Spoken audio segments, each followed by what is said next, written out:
Полное асфальтирование улицы Горданова началось 2 недели назад. Это одна из центральных артерий города, которая связывает восточную часть Малгобека с западной, где находится районная больница. На этой улице тоже расположены социальные объекты, такие как детские сады и 18-я школа. Рабочими полностью подготовлено основание под асфальт. Теперь осталось проложить дорожное полотно.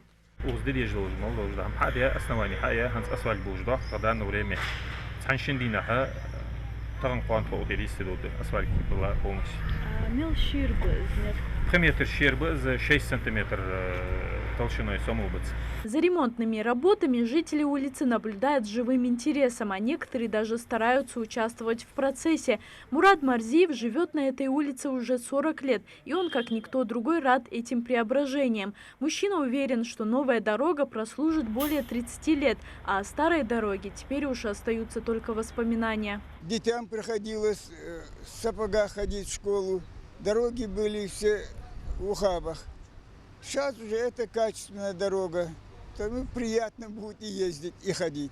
В последнее время в Малгобеке уже отремонтировано 6 улиц, в том числе Нуродилова, Базоркина и Албогачиева. В ремонт входит не только покрытие песчано-гравийной смесью, но и восстановление ливневых каналов, которые должны отводить дождевую воду. Будет промышленная улица тоже восстанавливаться.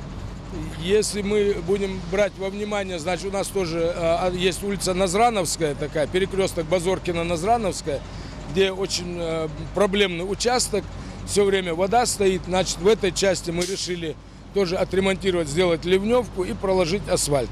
Ну, на других улицах это будет песчаная гравийная смесь, ПГС, укладываться. Ну и, естественно, будет ямочный ремонт полностью по Асканову, по центральной улице. Тем временем положительные изменения происходят и на улице Асканова. Здесь уже неделю ведется работа по установке оцинкованных опор уличного освещения. Общая протяженность производимой работы составляет 1200 метров. Также на новых опорах будут установлены светодиодные светильники.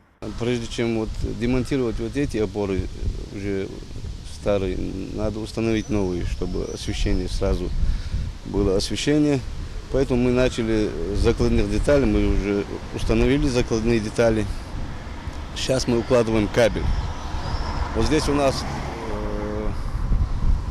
потому что техникой нельзя работать, мы сейчас вручную здесь копаем, это аллея, поэтому чуть-чуть у нас продолжительность увеличилась работа. Преимущество нового освещения заключается в том, что их провода будут находиться под землей, за счет чего никакие погодные условия не будут препятствовать бесперебойному освещению дороги как для автомобилистов, так и пешеходов. Ведь это не только главная дорожная артерия города, но и место отдыха горожан. У меня здесь находится магазин по этой улице, и мы очень рады, что это будет светло, хорошо. Нам же до 10, до 9 вечера работать. И людям хорошо. Здесь аллейка находится, скамеечки хорошие. Люди вечером выходят, отдыхают.